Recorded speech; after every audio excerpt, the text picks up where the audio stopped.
Okay. நாங்க வந்து தேசாதிபதியை பொறுத்த வரைக்கும் தேசாதிபதின்னு சொன்னா யாரு அப்படின்னு பார்த்திருந்தோம். அது என்ன சொல்லியிருந்தோம்? அதாவது பிரித்தானிய முடியால இலங்கையை ஆட்சி செய்ய முடியாது. எனவே அவக்கு பதிலா பிரித்தானியாவிலிருந்து ஒரு ஆளை அனுப்பி அவர் மூலமா இலங்கையை ஆட்சி செஞ்சாங்க. அவர் தான் தேசாதிபதி அப்படின்னு நாங்க பார்த்திருந்தோம். இந்த தேசாதிபதியோட அதிகாரம் ஆரம்ப காலங்கள்ல இருந்து கொஞ்சம் கொஞ்சமா குறைக்கப்பட்டு தற்காலத்துல இந்த டொனமூர் காலத்துல நல்லாவே அது குறைக்கப்பட்டு இருந்துச்சுங்கிற அந்த விஷயத்த நாங்க பார்த்திருந்தோம். அந்த வகையில தேசாதிபதிக்கு இந்த இலங்கையில சில அதிகாரங்கள் இருந்தது. அந்த விஷயத்த நாங்க பார்த்திருந்தோம். எங்கட அப்பாவை எடுத்துக்கொண்டா வாப்பாவை எடுத்துக்கொண்டா அவங்களுக்கு சில அதிகாரங்கள், பல அதிகாரங்கள் இருக்குது. குடும்பத்துல அவங்களுக்கு சில அதிகாரம் இருக்குது. அதே போல அவங்களோட தொழில்ல, அவங்களோட கடைகள்ல அவங்களுக்கு சில அதிகாரம் இருக்குது. ஆம், இப்படி ஒவ்வொரு இடத்துலயும் அவங்களுக்கு சில அதிகாரங்கள் இருக்குது. அவங்களுக்கு சில சில சடங்கு ரீதியான அதிகாரம் இருக்குது. பாப்பா வந்து எல்லாரும் மதிப்பாங்க. ஒரு முக்கியமான சடங்குகள் நடந்தா பாப்பாவை கூப்பிடுவாங்க. ஆ, நீங்க வந்து உழைச்சா வாப்பா கொடுப்பீங்க. இப்படியான சில சடங்கு ரீதியான அதிகாரங்கள் வாப்பாக்கு இருக்குது. அதே போல உங்களோட வாப்பாக்கு ஆம், உங்களை ஸ்கூலுக்கு எந்த ஸ்கூலுக்கு சேர்க்கணும், உங்களை மதரசாவுக்கு சேர்க்கணுமா, உங்களுக்கு என்ன செய்யணும், உங்களோட விஷயத்துல அவருக்கு சில அதிகாரங்கள் இருக்குது. உங்களை நினைச்சா ஸ்கூலுக்கு அனுப்பி, உங்களை நினைச்சா அனுப்பாம வீட்டில் வச்சுக்கலும், உங்களை அப்படி சில அதிகாரங்கள் இருக்குது. சரியா? அவங்களோட திருமண விஷயத்துல அவங்களுக்கு சில அதிகாரம் இருக்குது. ஆஹ் அவங்க தான் உங்களுக்கு பொறுப்பா நின்று உங்களை திருமணம் முடிச்சு தருவாங்க. அந்த அதிகாரங்கள் இருக்குது. அதே போல இப்படி ஒரு அதிகாரம் இருக்குது. இதே போலதான் தேசாதிபதிக்கும் சில அதிகாரம் இருக்கு. இந்த சடங்கு ரீதியான அதிகாரம் அவருக்கு இருக்கு. சடங்கு ரீதியான அதிகாரம் சொன்னா சில விழாக்கள் நடந்தா அவரை கூப்பிடுவாங்க. போறது இந்த ஒரு அதிகாரம் இருந்துச்சு. இப்ப இலங்கை நாடுங்கிற அந்த இலச்சினையை வச்சு கொள்ற அதிகாரம் அவருக்கு இருந்துச்சு. வெளிநாடுகளோட டீல் என்னையும் பண்றதுச்சுன்னா இலங்கை சார்பாக போறது, அந்த விஷயங்களை மேற்கொள்ற அதிகாரம் இவருக்கு இருந்துச்சு. முப்படைகளோட தளபதிகளாகவும் இவர் இருந்தார். இதெல்லாம் என்னன்னு சொன்னா சடங்கு ரீதியான அதிகாரங்கள் அப்படின்னு நாங்க பார்த்திருந்தோம். அடுத்தது அரச சேவையோடு தொடர்பான அதிகாரங்கள். அரச சேவைன்னா என்ன? அதாவது பதவிகள், பெரிய முப்படைகள் தளபதிகள், பொலிஸ் மா அதிபர்கள், இப்படி அரசிட சேவையை செய்யறதுக்காக சம்பளம் பெற்று சம்பளத்தை வாங்கி கொண்டு அந்த கடமைகளை ஆற்றி கொண்டு இருக்கின்ற பெரிய பெரிய அதிகாரிகள். இந்த அதிகாரிகளை நியமிக்கிற அதிகாரம் இவருக்கு இருந்துச்சு, தேசாதிபதிக்கு இருந்துச்சு. இந்த அதிகாரிகளை நியமிக்கலாம், அவங்கள வேற இடத்துக்கு இடமாற்றம் செய்யலாம், அவங்களோட பதவிகளை நிராகரிக்கலாம். சரி சரி, போங்க. நான் ரெக்கார்ட் அனுப்புறேன்னு பாருங்க. சரியா? சரி, நீங்க போங்க.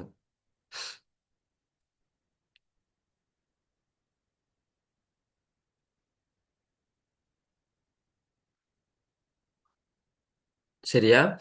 எனவே இப்படி அனுப்புறது, இந்த அதிகாரங்கள் யாருக்கு இருந்துச்சு? இந்த தேசாதிபதிக்கு இருந்துச்சு. சரியா? அடுத்ததாக நாங்க பார்க்க போறது இந்த தேசாதிபதிக்கு இருந்த நிறைவேற்று அதிகாரங்கள். ஆஹ், எனவே நாங்க என்ன பார்த்திருக்கிறோம்? சடங்கு ரீதியான அதிகாரங்கள் பார்த்துட்டோம்.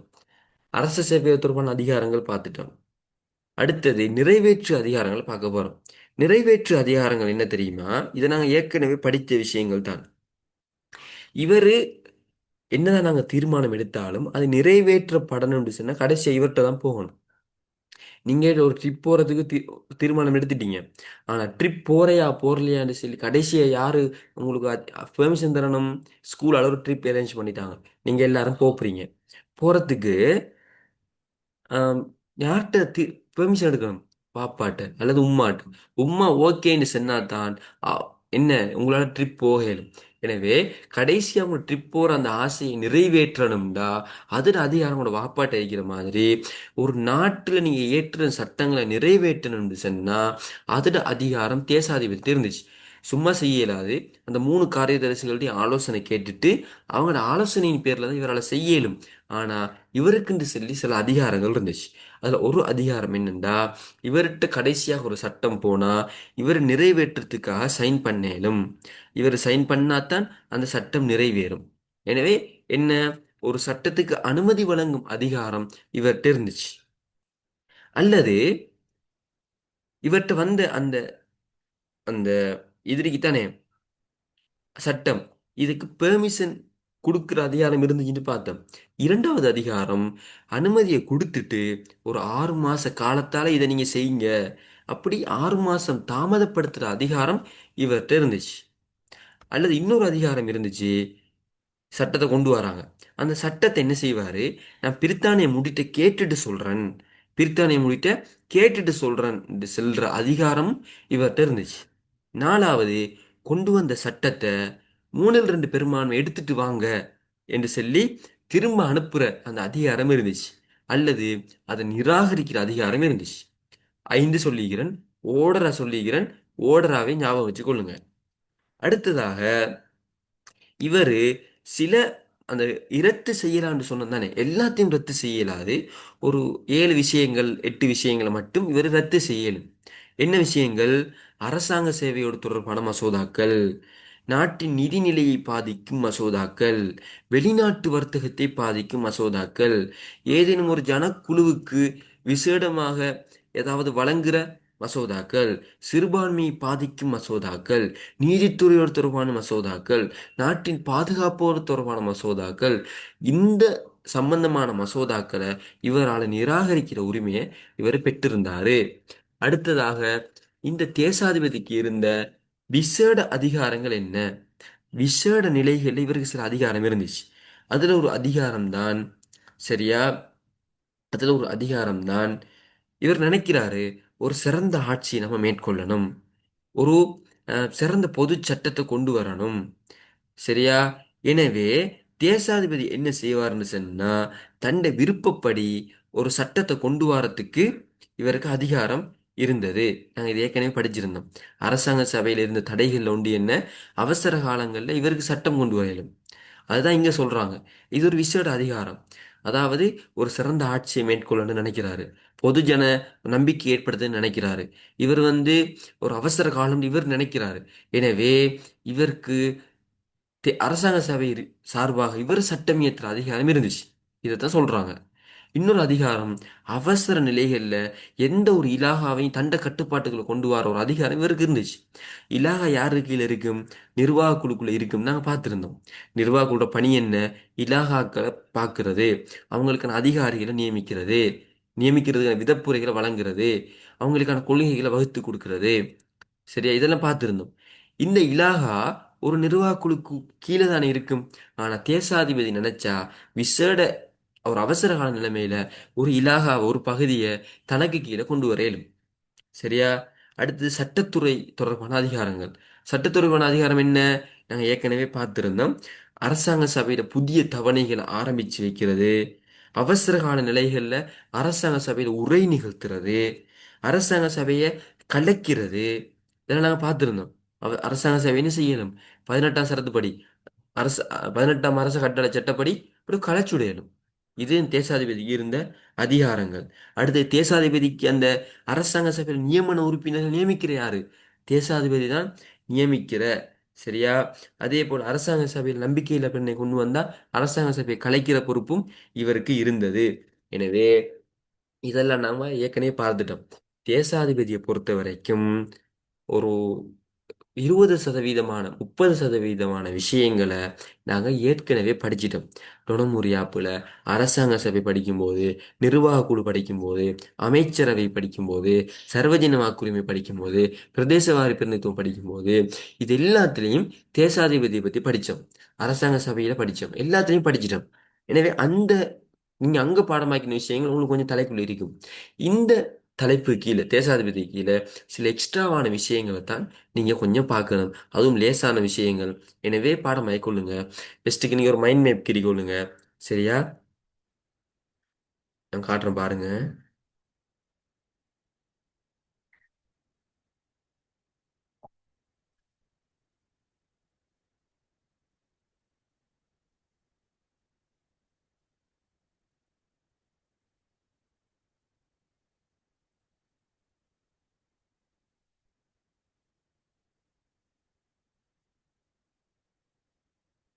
சரி, இது யாரு? இது தேசாதிபதி.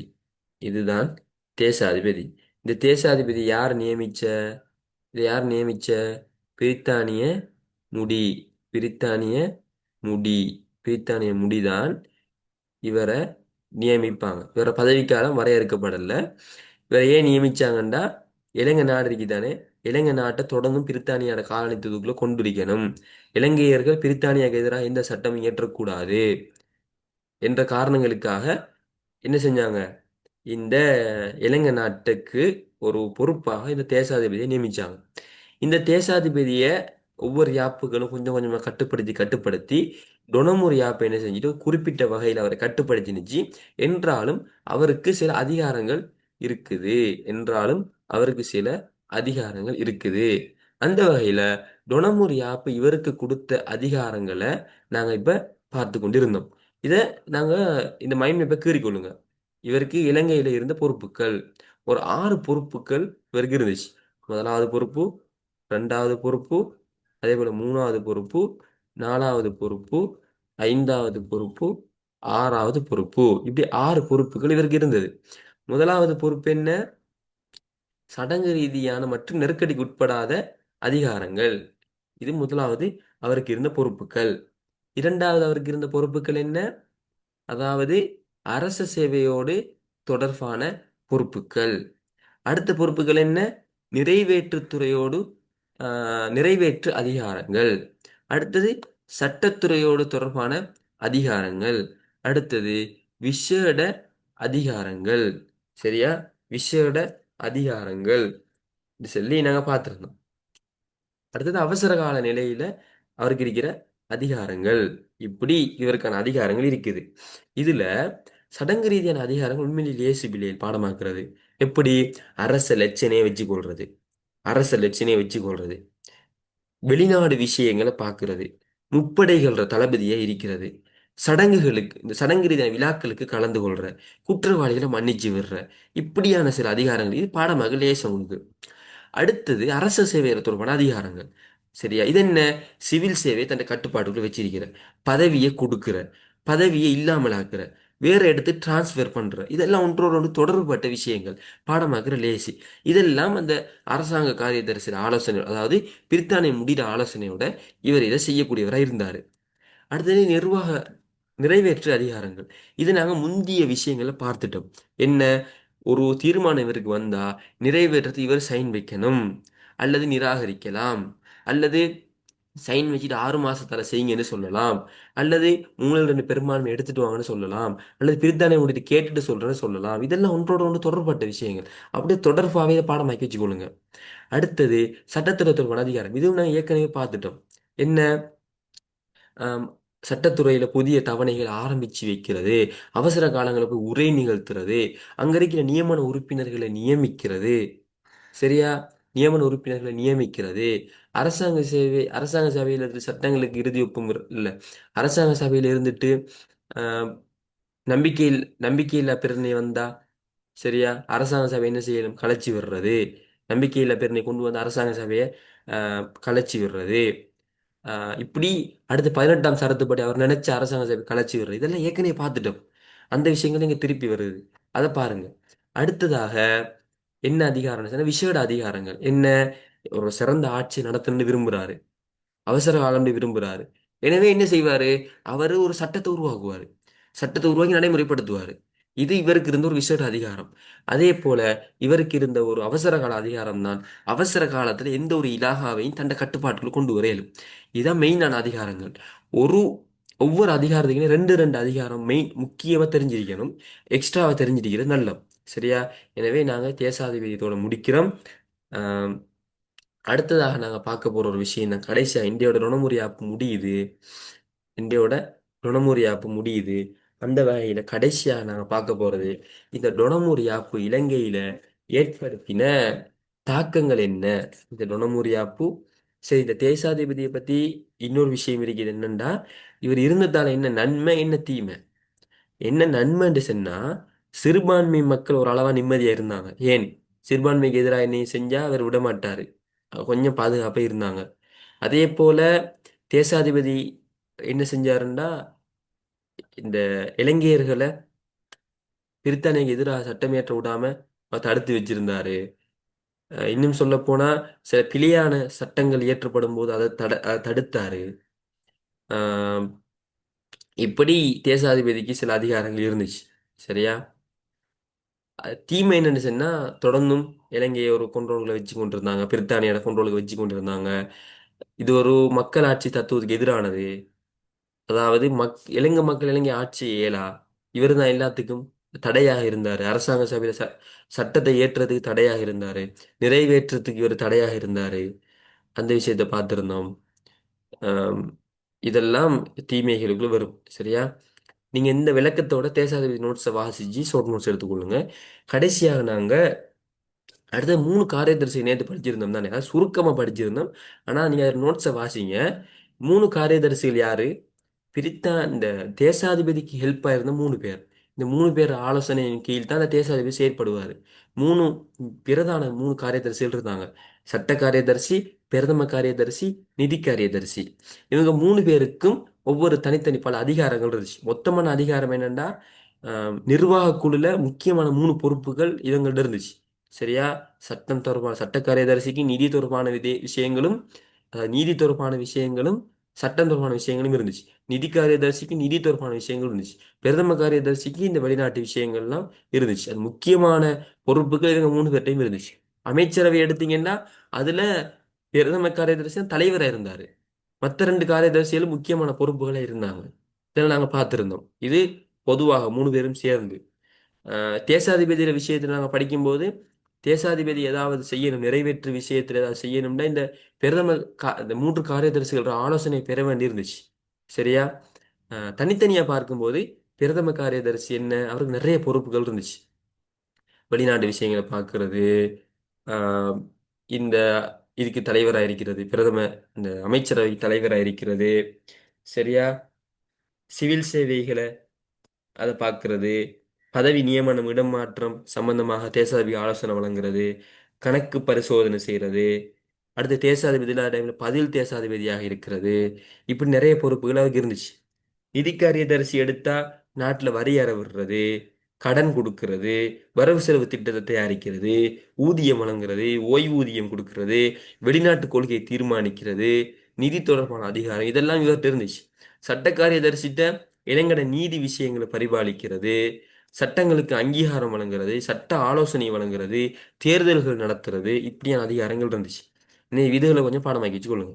கடைசியா நாங்க பார்க்க போறது, சரியா?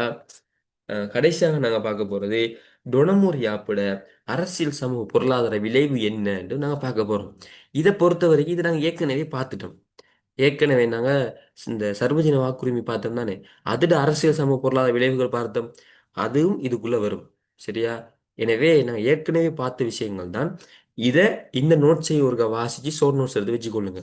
முதலாவது என்ன? பொறுப்பு கூறும் அரசாங்கத்துக்கு பழக்கப்படல். இதை நாங்க சர்வஜன வாக்குரிமையில படிச்சிட்டோம். அப்படின்னா என்ன? மக்கள் எல்லாரும் மக்களால் தெரிவு செய்யப்பட்டவங்க தான் நிர்வாகிகள். மக்களால் தெரிவு செய்யப்பட்டவங்க தான் இந்த பாராளுமன்றத்தில் இருந்தாங்க. அவங்க மக்களுக்கு பொறுப்பு செல்லணும்ன்ற ஒரு எண்ணத்துல செயற்பட்டாங்க. எனவே பொறுப்பு கூறும் அரசாங்கத்தை பழக்கப்பட்டாங்க. அந்த நோட்ஸ் ஏற்கனவே படிச்ச விஷயம் தான். அதே போல பிரதிநிதித்துவ ஜனநாயகத்தை மக்கள் பழக்கப்பட்டாங்க. ஏற்கனவே அங்க படிச்சிட்டோம். சமூக மாற்றம் துரிதமடைதல். சமூகம் மாற்றம் நடந்துச்சு. அதை நாங்க ஏற்கனவே படிச்சிட்டோம். இந்த சாதி முறை வீழ்ச்சி அடைந்தது. அடுத்தது ஒரு உயர்குலாம் அந்த ஆட்சி கொஞ்சம் அந்த தன்மை வீழ்ச்சி அடைந்தது. நகரம் கிராமம் கொஞ்சம் சமத்துவமா மாறினது. அந்த விஷயங்கள்லாம் நாங்க அங்க படிச்சோம். அதை நீங்க இது கீழே எழுதிடணும். அடுத்ததாக சமூக பொதுநலன் வேகமாக விருத்தி அடைந்தது. சமூக பொது நலன்கள் அது நாங்க படிச்சிட்டோம். உணவு மானியம் வழங்குறது, உரம் மானியம் வழங்குறது, மக்களுக்கு இது சமூக ரீதியாக உட்கட்டமைப்பு வசதிகள், கரண்ட், தண்ணி அதெல்லாம் விருத்தி அடைகிறது. தொழிற்சாலைகள் உருவாகிறது. பெரிய பெரிய பூங்காக்கள் அப்படிலாம் உருவாகுது. இதெல்லாம் நாங்கள் பார்த்துட்டோம். அடுத்தது மக்களின் அரசியல் பங்கேற்பு படிப்படியாக விருத்தி அடைந்தமை. இது அங்கேயே பார்த்துட்டு சர்வஜன வாக்குரிமையில என்ன, மக்கள் அரசியல் அரங்கில் கொண்டு வரப்பட்டார்கள். ஃபர்ஸ்ட்டுக்கு 4% அவங்களோட ஓட்டு இருந்துச்சு. அதுக்கு பிறகு அது கொஞ்சம் கொஞ்சமாக கூடி சர்வஜன வாக்குரிமைக்கு பிறகு அது 1931ஆம் ஆண்டு 57% மாறுனுச்சு. அதெல்லாம் நாங்கள் பார்த்துட்டோம். அதே போல அரசியல் கட்சிகள் தோற்றம் பெற்றது. இதையும் நாங்கள் சர்வஜன வாக்குரிமையிலேயே படிச்சிட்டோம். அடுத்தது சர்வஜன வாக்குரிமையால் ஏற்பட்ட இந்த லஞ்ச மூலங்கள் குறைந்தது. இன்னும் சரியா, இன்னும் வந்து ருணமுறி யாப்பின் கீழ் பொறுப்புகளை நடைமுறைப்படுத்துவதற்கு அமைச்சரவை தாவிக்கப்பட்டது. அதன் மூலம் தேசாதிபதி பிற்பட்ட காலத்தில் நாம நிறைவேற்றாளராக மாறினார். இந்த ருணமுறி யாப்பில் என்னென்னா தேசாதிபதி அதிகாரம் குறைஞ்சி குறைஞ்சி ஒரு நாம நிறைவேற்றாளராக தான் இவர் இருந்தாரு அப்படின்னு சொல்றாங்க. இன்னும் வந்து இந்த நிறைவேற்று குழு முறையின் மூலம் சிறுபான்மையினருக்கு ஆட்சி செய்வதில் பங்கேற்பு கிடைத்தது. அதாவது நிறைவேற்று குழு நன்மைக்கு தானே அந்த நன்மையையும் இதுக்குள்ள எழுத இயலும். அதான் இவங்க இங்க கொண்டு வராங்க. சரியா? இந்த கேள்வியை பொறுத்த வரைக்கும் இந்த கேள்வியை பொறுத்த வரைக்கும் நான் சொல்ற இது என்ன அப்படின்னு சொன்னா டொனமூர் அரசியல் யாப்பிட அரசியல் பொருளாதார இந்த சமூக மாற்றங்கள் ஒரு கேள்வி வந்தா சர்வஜன வாக்குரிமையை படிச்சிருந்தோம். அதுல ஏற்பட்ட விளைவு உங்களுக்கு தெரியும். அதே போல நிர்வாக குழு, அமைச்சரவை, தேசாதிபதி, காரியதரிசி இதுல ஏற்பட்ட நன்மைகள் இருக்கு தானே அந்த நன்மைகளை தான் இங்க எழுதுறேன். அங்க ஏற்பட்ட விளைவுகள் நன்மைகள் தான் இதுல எழுதுவோம். ருணமுறியாப்பட தீமைகளை கேட்டா ஏற்கனவே நாங்க படிச்சோம் தானே. இந்த தேசாதிபதி, காரியதரிசி, அரசாங்க சபை, சர்வதேச வாக்கு, சர்வஜன வாக்கு இதுல ஏற்பட்ட தீமைகள் இருக்கு தானே அந்த தீமைகளை இங்க நாங்க குறைபாடா எழுதணும். எனவே இப்படி ஒரு கேள்வி வந்தால் மிச்சம் ஈஸி. அடிப்படையாக நீங்க ருணமுறை அரசியல் படிக்க வேண்டியது அரசாங்க சபை, சர்வஜன வாக்குரிமை, அமைச்சரவை, காரியதரிசிகள், தேசாதிபதி, பிரதேசவாரி பிரதிநிதித்துவம். இதை நீங்க அடிப்படையா படிச்சிட்டீங்கன்னா இதுல இருக்கிற நன்மை என்ன தீமை என்ன விளைவுகள் என்னன்னு படிச்சிட்டீங்கன்னா போதும். இதை அடிப்படையா வச்சு எப்படி கேள்வி வந்தாலும் உங்களால் எழுத இயலும். ஆனா ஒரு விஷயம், இதை உங்க அடிப்படை தெரிஞ்சதுக்கு எப்படி கேள்வி வந்தாலும் உங்களால விடை எழுதலாம். விடை எழுதணும்னு சொன்னா அப்படியான கேள்விகளை நீங்க பாஸ் பேப்பர்ல தேடி அதுக்கு அவங்க எப்படி விடை எழுதியிருக்கிறாங்க ஒரு முறை வாசிங்க. அதையும் ஷார்ட் நோட்ஸ் எடுத்து வச்சுக்கொள்ளுங்க. எக்ஸாம் போறதுக்கு முதல் அதை பார்த்துட்டு போங்க. அதை பாடமாக்க வேண்டிய அவசியம் இல்லை, பார்த்துட்டு போங்க. இதை அடிப்படையா வச்சு நீங்க அதை எழுதிடணும். எனவே இதோட நாங்கள் டொனமுரி ஆப்பை முடிப்போம். இதுக்கு மேலதிகமாக நான் குரூப்பில் டொனமுரி ஆப்பு சம்பந்தமான பாடமாக்குற சில டெக்னிக்குகள், அடுத்தது டொனமுரி ஆப்பில் முக்கியமான விஷயங்கள் எப்படி பாடமாக்குறது, எப்படி எக்ஸாமில் எழுதுறது, கடைசி டைமில் பாஸ் பேப்பர் நாங்கள் செய்வோம். அதில் டொனமுரி ஆப்பில் எப்படி எப்படி கேள்வி வந்தால் எப்படி எப்படி எழுதுற பார்ப்போம். எம்சிக்யூ ஸ்ட்ரக்சர் எல்லாம் நாங்கள் பார்ப்போம். இதோட நான் முடிச்சுக்கொள்கிறேன்.